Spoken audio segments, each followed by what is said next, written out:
Salve, salve! Eu queria falar aqui agora sobre não um filósofo ou uma linha filosófica, mas um conjunto de linhas filosóficas, que elas têm uma relação, que é chamadas escolas helenísticas, né? Quais são as escolas helenísticas? São várias, mas as principais é o epicurismo, o estoicismo, o cinismo, que não tem nada a ver com a pessoa cínica, tá ok? É bem diferente, né? E o ceticismo. São as quatro mais importantes. Tá? Mas eu quero falar de uma forma geral das escolas helenísticas. Bom, em primeiro lugar, da onde que vem esse termo escolas helenísticas? Vem de helenos. Helenos é gregos, tá?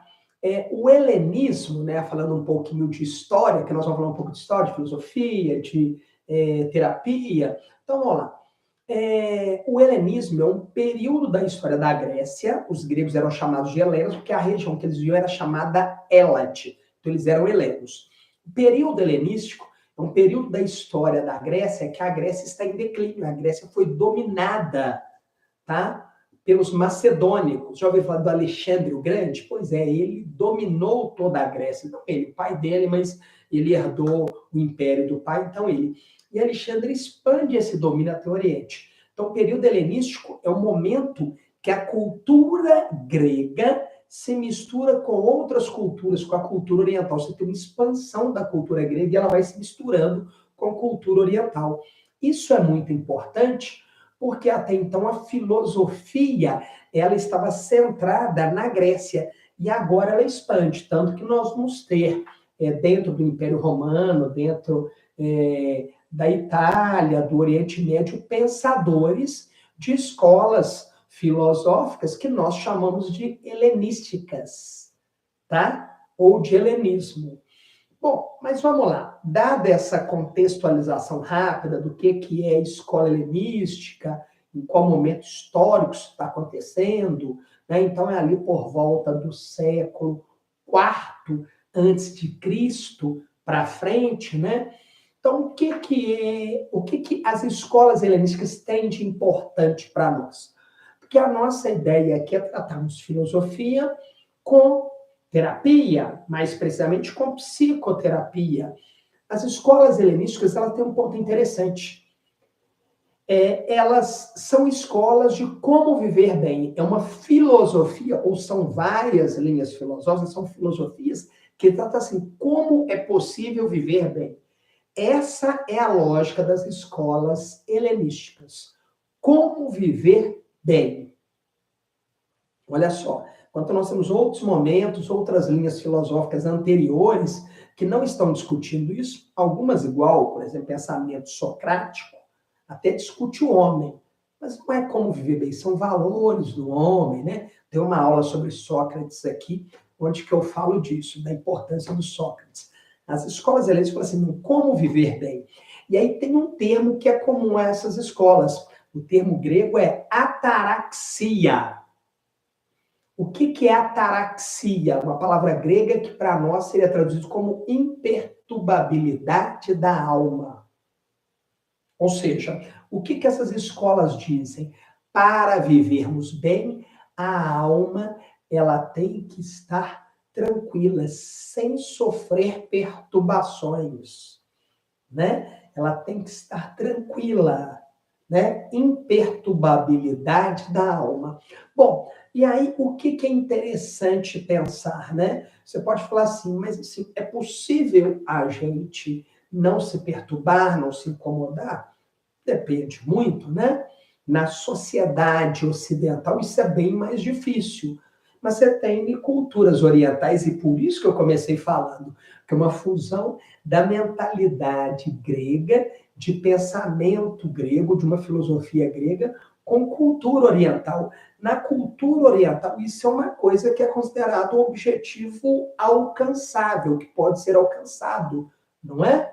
Tanto dentro do hinduísmo, quanto dentro do budismo e de outras religiões, ou não religiões, né? Porque tem uma discussão, por exemplo, o próprio budismo, né? Eles não gostam de colocar como uma religião, mas como uma filosofia de vida.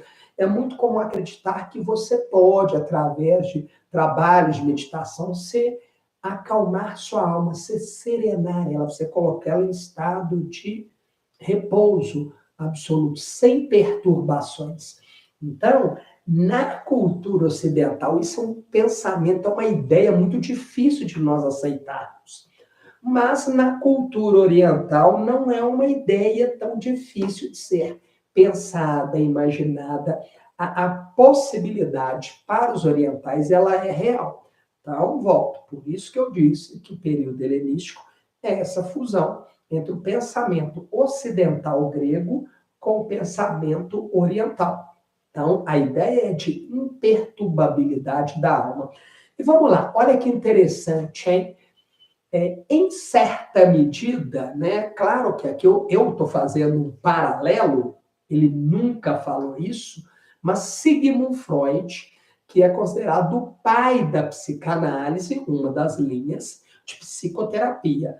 Sigmund Freud, que é um dos pais da psicanálise, ele tem um termo, ele tem uma ideia, e que eu acho muito interessante, mas ela é muito complexa e controversa, né?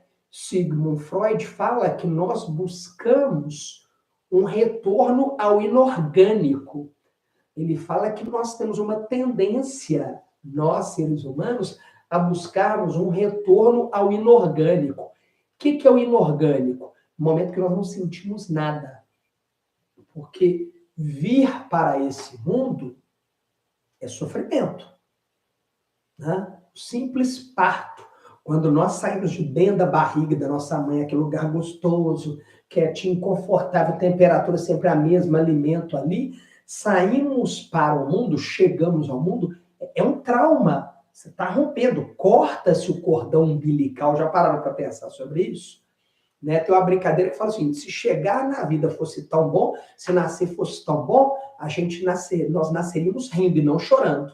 Né? Você está rompendo um vínculo, você está tirando o bebê de um ambiente que ali ele tinha tudo, que era confortável, que era perfeição, tá ali, e traz ele para esse mundo, onde ele começa a sentir frio, ele começa a sentir fome, ele vai ter dor, você entendeu? Ele vai ter carinho ou não ter carinho. Então, é um mundo que traz muitos traumas para nós. Então, o Freud falava que nós buscamos um retorno ao inorgânico, ao momento onde a gente não sente nada.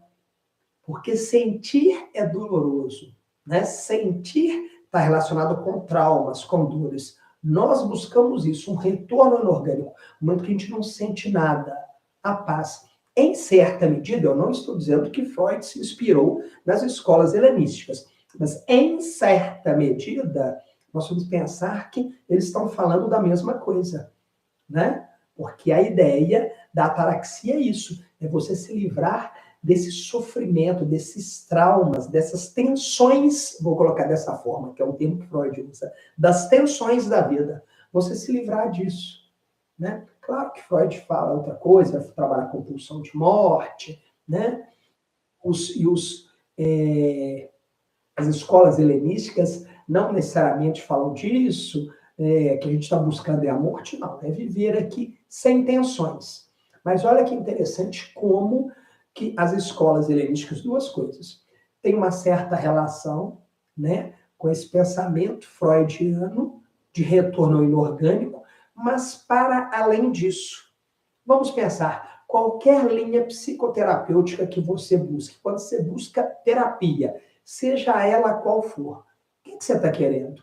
Não é se livrar das tensões? Não é viver bem? Eu preciso viver bem, eu não estou dando conta. Tem algo que me incomoda, que está me fazendo sofrer, que me deixa agitado, que me deixa angustiado, sabe? Que me sufoca. Eu preciso viver.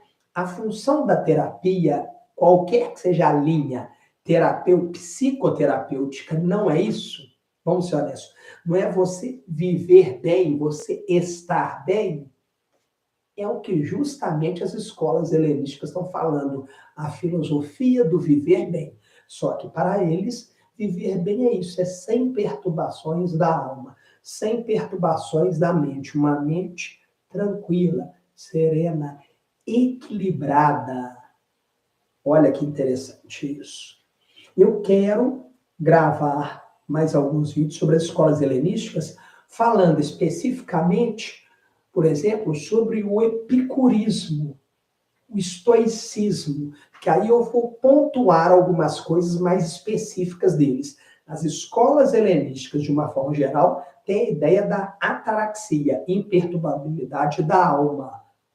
Uma alma sem tensões, calma, serena, em equilíbrio. Mas cada escola helenística tem algumas particularidades. E eu vou trabalhar com elas nos próximos vídeos, tá ok?